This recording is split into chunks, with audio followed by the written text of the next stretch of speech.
প্রচণ্ড গরমে যখন জনজীবন অস্থির, তখন একটু স্বস্তির খোঁজে ঢাকা থেকে অদূরে তুরাগ নদীর পাশে ছোট্ট একটি চরে আজকে আমরা ঘুরতে এসেছি। আসলে বেসিক্যালি ঢাকার জনজীবন এতটা গরম, এতটা অশান্তময় হয়ে উঠেছে। আসলে একটু শান্তির খোঁজে একটু ঢাকা থেকে অদূরে একটু বাইরে ঘুরতে আসছি। এখানকার পরিবেশটা আসলে অনেকটা সুন্দর। আমাদের ফার্স্টে একটা নৌকা করে পার হয়ে যেতে হবে। এটা হচ্ছে তুরাগ নদী। আসলে তুরাগ নদীর পানিটা এতটাই দূষিত আর এতটা গন্ধময়, আসলে এখানে আসলে বসে থাকা যাচ্ছে না। যার কারণে আমরা নৌকার জন্য ওয়েট করছি। নৌকা স্টার্ট করলে আমরা পার হয়ে ওই পারে যাব। ওই পারের পরিবেশটা আলহামদুলিল্লাহ অনেক সুন্দর। তো এখন আমাদের নৌকাটা ছেড়ে দিয়েছে, আমরা নৌকায় করে ওই পারে যাব। ওই পারের আবহাওয়াটা এবং ঢাকা থেকে কিছুটা দূরে বললেই চলে, কারণ ওইখানে ঢাকার পরিবেশটা একদমই নাই।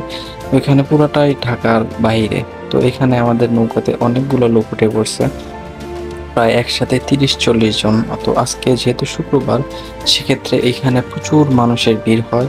তো আমরাও যাচ্ছি আজকে, আমাদের সাথে আছে আবির ভাই। তো আমাদের সাথে আরো ২-৩ জন আছে। তো আমরা যখন বাসাতে থেকে একদম বোর ফিল করতেছিলাম, তখন মনে হলো যে আসলে ঢাকা থেকে, দেখতেই পাচ্ছেন তাদের ওড়না উড়াউড়িতে বোঝা যাচ্ছে কতটা বাতাস। বাতাসের কারণে এখানে বলা চলে উড়াই নিয়ে যাবে এরকম একটা অবস্থা। মানে ঢাকার একটু অদূরে, মানে এইখানে একদমই গাছপালা দিয়ে ভরপুর। আর গাছের সাথে দেখলাম একটা বাঁদর বেঁধে রাখা হয়েছে। এটা আসলে মানুষজনকে একটু আকর্ষণ করার জন্য আসলে এই ব্যবস্থাটা রাখা হয়েছে।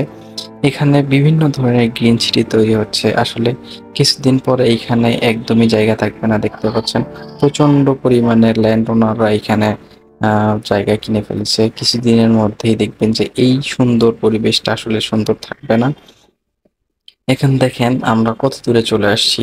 আমরা আছি ওই পারে শুধু বাড়ি ঘর আর দালান কোঠা, কিন্তু এই পারে দেখেন একদমই সুন্দর শান্ত পরিবেশ। আমি ওই পারের দৃশ্যটা একটু আপনাদের দেখানোর চেষ্টা করতেছি। ওই পারের দৃশ্যটা দেখেন, পুরোটা কোনো গাছপালা নেই, শুধু বিল্ডিং আর বিল্ডিং, যেখানে আসলে তাপমাত্রাটা অত্যাধিক বেশি।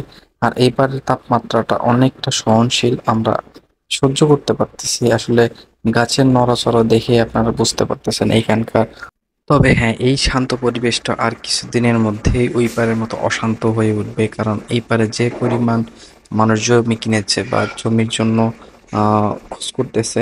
তো এইখানে আসলে কিছুদিন পরে এরকম থাকবে না। প্রচন্ড বাতাস, বাতাসে মানে প্রাণটা একদম জুড়ায় যাচ্ছে বললেই চলে।